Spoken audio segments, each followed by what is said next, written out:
সুবহানাহু ওয়া তাআলা কুরআনুল কারীমের 30 নম্বর সূরার 40 নম্বর আয়াত, বলেন 30 নম্বর সূরা 40 নম্বর আয়াত, সূরাতুর রুম। বর্ণনা করতে গেলে অনেক লম্বা ঘটনা। রোম একটা শহর, ওই শহরকে কেন্দ্র করে আল্লাহ সুবহানাহু ওয়া তাআলা কোরআনে সূরা নাযিল করে দিয়েছেন। কেননা এই কোরআনকে আপনি আমি সাধারণ মনে করতে পারি, কিন্তু কোরআন কিন্তু সাধারণ না।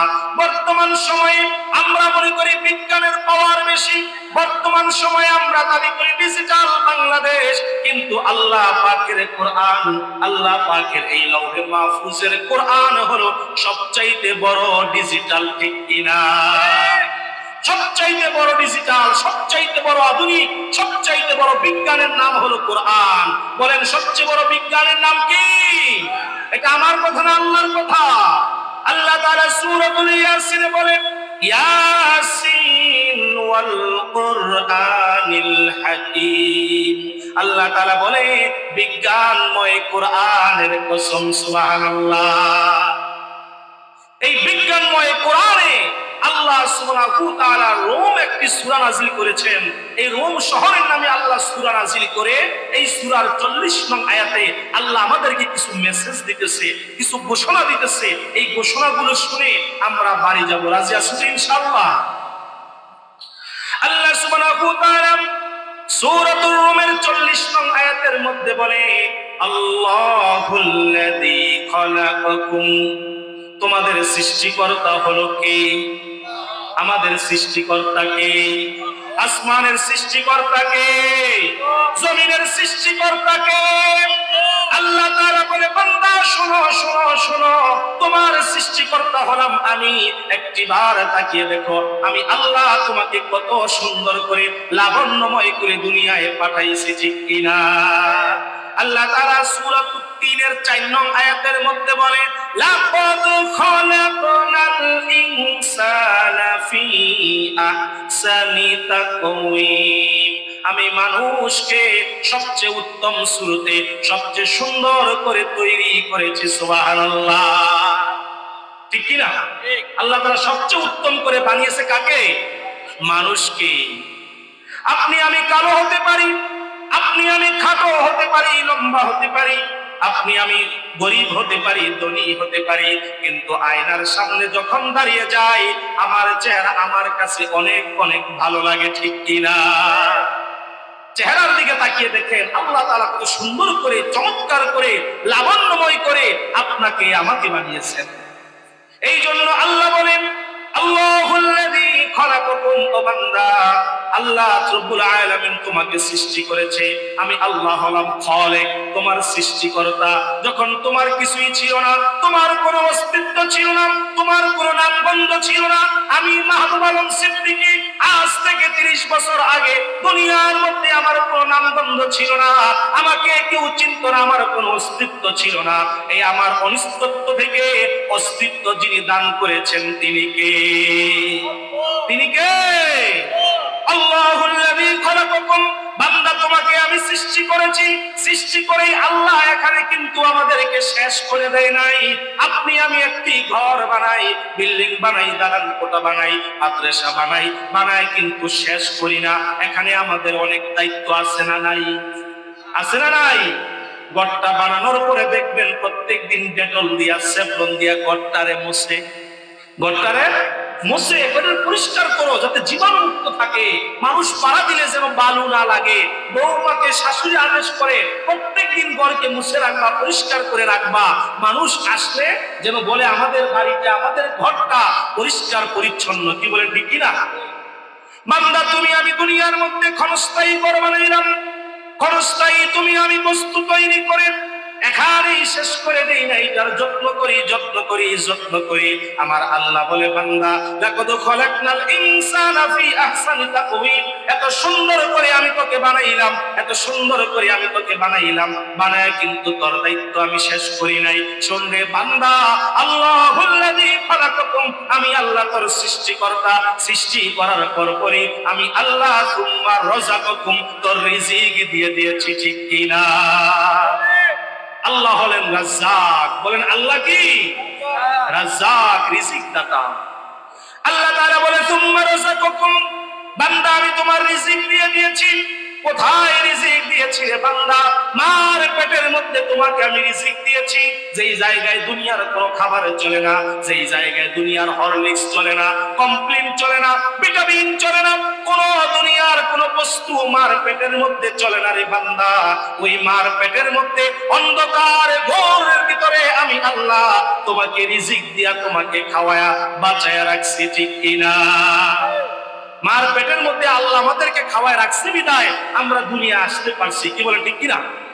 মার পেটের মধ্যে যে বাচ্চাটা দুর্বল হয়, ওই বাচ্চাটা দেখবেন দুনিয়া আসার কিছুদিন পরেই মারা যায়, অথবা ভূমিষ্ঠ হওয়ার সাথে সাথেই মারা যায়। আবার যেগুলো বেশি দুর্বল এগুলো মার পেটের মধ্যেই মারা যায়। আছে না নাই? আপনাদের এলাকায় কি হয় না যে মার পেটের মধ্যেই বাচ্চা মারা যায়? আল্লাহ তাআলা বলে সুম্মা রাযাকাকুম, তোকে সৃষ্টি করেই আমি কিন্তু শেষ করে দেই নাই বান্দা, তোকে সৃষ্টি করেই আমার দায়িত্ব শেষ করি নাই, সৃষ্টি করেই তোকে আমি দুনিয়ার মধ্যে ছেড়ে দেই নাই। সুম্মা রাযাকাকুম, ও বান্দা শোনো, আমি তোমার জন্য মার পেটের মধ্যে খাবার দিয়া, অক্সিজেন দিয়া, শক্তি দিয়া তোমাকে বাঁচায় রেখেছি। ভূমিষ্ঠ হওয়ার পরে দুনিয়ার কোনো খাবার তোমার গ্রহণযোগ্য না, গ্রহণযোগ্য না। তুমি জাল খেতে পারবে না, মিষ্টি খেতে পারবে না, গরম খেতে পারবে না, ঠান্ডা খেতে পারবে না। তোমার এই জন্য আমি মায়ের বুকের দুধ দিয়া উত্তম খাবার, হালাল খাবার তোমার জন্য দান করেছি। সুবহানাল্লাহ।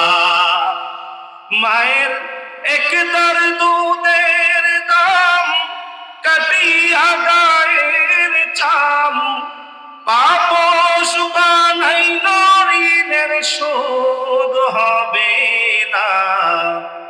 এমন দরদি ভাবে কেউ হবে না আমার মা, ঠিক কিনা? এমন দরদি আর কেউ হবে? এই শীতের রাত্রে মার শরীরে প্রস্রাব করে দিয়েছি, এই শীতের রাত্রে মার সঙ্গে শুয়ে প্রস্রাব করে মার শরীর ভিজিয়ে দিয়েছি। এরপরও মা কোনোদিন আপনাকে আমাকে খাট থেকে নামায়া নিচে শোয়ায় নাই, কি বলেন ঠিক কিনা?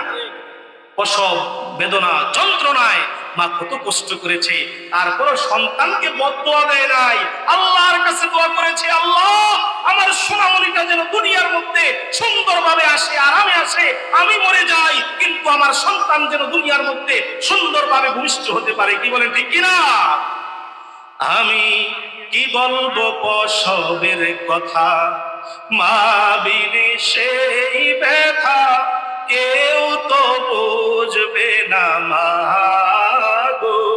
আমি কি বলবো প্রসবের কথা, মা বিনে সেই ব্যথা কেউ তো বুঝবে না মা গো। মায়ের থেকে সন্তানের দায় অকালে মা প্রাণ হারায়, কেন যে সেই মায়ের ভক্তি রাখো না।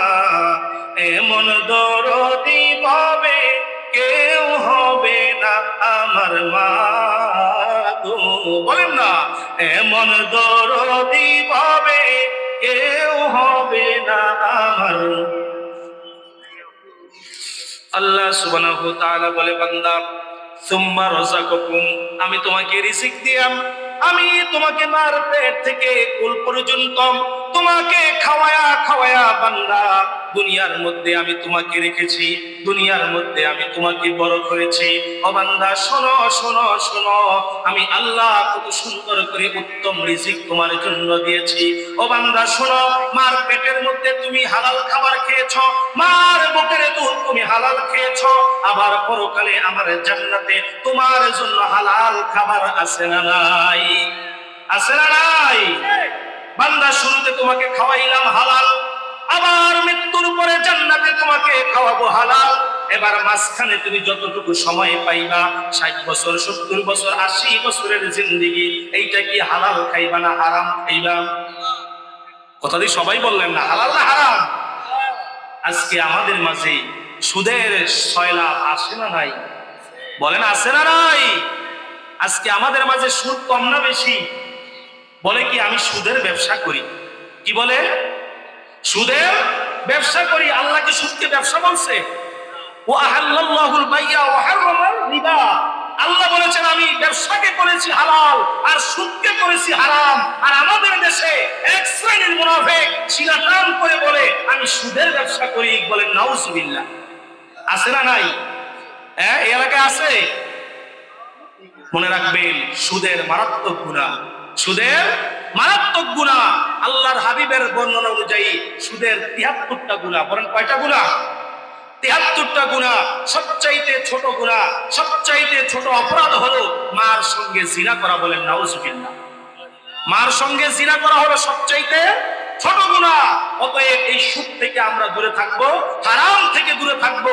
মার পেটের মধ্যে হালাল খেয়ে দুনিয়ায় এসেছি, মার বুকের দুধ হালাল খেয়ে বড় হয়েছি, আবার পরকালে আল্লাহর জান্নাতের হালাল খাবার খাবো। অতএব দুনিয়ার এই সময়টুকু আমরা হালাল খেয়ে যেন বাঁচতে পারি। সকলে বলে আমিন। আল্লাহ সুবহানাহু ওয়া তাআলা এই জন্য আমাদেরকে জানিয়ে দিলেন তুম্মা রাযাকুকুম, ও বান্দা শোনো, আমি আল্লাহ তোমাকে রিজিক দিয়েছি। তুম্মা ইউমিতুকুম, আবার আমি আল্লাহ একদিন তোমার রিজিকটা শেষ করে, একদিন তোমার রিজিক বন্ধ করে, আলো বাতাস বন্ধ করে তোমার মৃত্যু দিয়ে দিব। ঠিক কিনা? দুনিয়ায় তুমি থাকতে পারবে না, পারবে না। দুনিয়া ছেড়ে তোমাকে চলে যেতে হবে। সুম্মা ইউমিতুকুম, বান্দা দুনিয়া ছেড়ে তোমাকে চলে যেতে হবে। দুনিয়ায় তুমি থাকতে পারবে না। এই জায়গা থাকার জায়গা না, এইটা হলো ক্ষণস্থায়ী জায়গা। এই ক্ষণস্থায়ী জায়গা ছেড়ে একদিন তোমাকে ৩.৫ হাত মাটির তলে যাওয়া লাগবে। ঠিক কিনা? সুম্মা ইউমিতুকুম সুম্মা ইউহয়িকুম, আবার ওই মাটি থেকে আল্লাহ তাআলা আমাদের তুলে বিচার করবে। এই বিশ্বাস আছে না নাই? আল্লাহ যে আবার আমাদেরকে তুলে আমাদের বিচার করবে, বিশ্বাস আছে না নাই? ওয়াল ইয়াউমিল আখিরি, পরকালের বিশ্বাস যদি কারো অন্তরে না থাকে সে কখনো পরিপূর্ণ ঈমানদার হতে পারে না। মনে রাখবেন, প্রত্যেকটা নবী এবং রাসূলকে আল্লাহ তাআলা দুনিয়ায় পাঠিয়েছেন ৩টা দায়িত্ব দিয়ে। বলেন কয়টা দায়িত্ব? ৩টা দায়িত্ব দিয়ে। তাওহীদের বাণী, রিসালাতের বাণী এবং আখিরাতের বাণী। এক, আল্লাহকে বিশ্বাস করো, রাসূল হিসাবে আমাকে মনোনীত, রাসূল হিসাবে আমাকে মেনে নাও এবং পরকালকে বিশ্বাস করো। সমস্ত নবী রাসূলদেরকে আল্লাহ এই ৩টা দায়িত্ব দিয়েছেন, তাওহীদ, রিসালাত, আখিরাত। অতএব আমরাও আখিরাত বিশ্বাস করি কি করি না? করি। অতএব আমরা যেন আখিরাতকে যেমন বিশ্বাস করি, আখিরাতের আমাদের হিসাব হবে, আখিরাতে আমাদের জবাবদিহি করতে হবে। আল্লাহ সুবহানাহু ওয়া তাআলা যেন আমাদের আখিরাতটা সহজ করে ডান হাতে আমলনামা দিয়ে এই মাহফিলগুলোকে আমাদের জন্য হেদায়েতের জরিয়া বানায় দেয়। সকলে বলি আমিন। এই মাহফিলগুলো, প্রত্যেকটি মাহফিল হলো নবী প্রেমের বাগান। এখানে আমরা এসেছি নবীর প্রেম, ভালোবাসা, মহব্বত অন্তরে অর্জন করার জন্য, লালন করার জন্য। কি বলেন ঠিক কিনা? নবী প্রেম আমরা চাই কি চাই না? নবী প্রেম চাই কি চাই না? নবী প্রেম আমরা চাই। আল্লাহর দরবারে দোয়া করব, আল্লাহ অবশ্যই অবশ্যই আপনি মৃত্যুর আগে একবার হলেও আল্লাহর হাবিবের চেহারা মুবারক আমাদের নসিব করে দিন। বলে আমিন। দেখতে মনে চাই কি চাই না? চাই কি চাই না? আজকের মোনাজাতে কেঁদে কেঁদে দোয়া করবো, আল্লাহ মৃত্যুর আগে একবার হলেও ঘুমের ঘরে আপনার হাবিবের দিদার মুবারক আমাদের নসিব করিয়েন। আমরা যেন শেষ দিদারের কালে মৃত্যুর সময় যেন আপনার হাবিবের চেহারা মুবারক দেখে দেখে দুনিয়া থেকে বিদায় নিতে পারি। বলে আমিন। দয়াল নবী গো, তুমি মরণ কালে দিও আমায় দেখা। দোয়া হয়ে যাবে, এখনই দোয়া হয়ে যাবে। মনটা একটু নরম করেন, এখনই দোয়া হয়ে যাবে। মনটা একটু নরম করেন, মদিনার দিকে মনটা লাগিয়ে শেষ সর্বশেষ একটু নবী প্রেম, নবী ভালোবাসা অন্তরে লালন করেন। আমার সঙ্গে একটু গুনগুনিয়ে গান। দয়াল নবী গো, তুমি মরণ কালে দিও আমায় দেখা। মায়ার নবী গো, তুমি মরণ কালে দিও আমায় দেখা। অন্ধকার কবরে তুমি না থাকিলে, অন্ধকার কবরে নবী তুমি না থাকিলে, কেমনে থাকিব আমি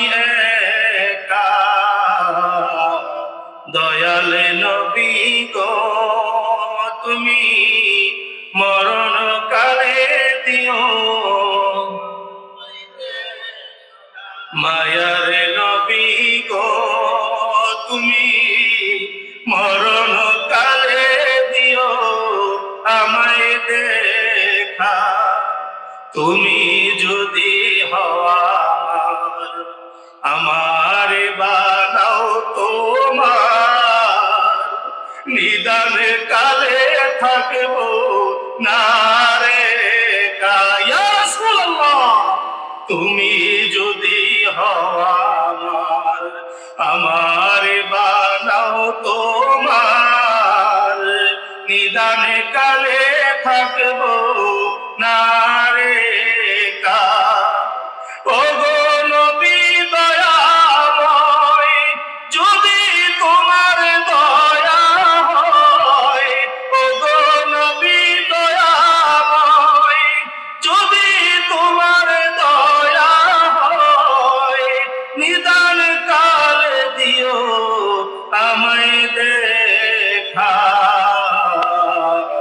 মায়ারে নবী গো তুমি মরণ কালে দিও দয়ালে নবী গো তুমি মরণ কালে দিও আল্লাহ তাআলা আমাদের সবাইকে মৃত্যুর আগে একবার হলেও পিয়ারা নবীজি মায়ার নবী হায়াতুন নবীজির দিদার মুবারক আমাদের নসিব করুক সকলে বলে আমিন।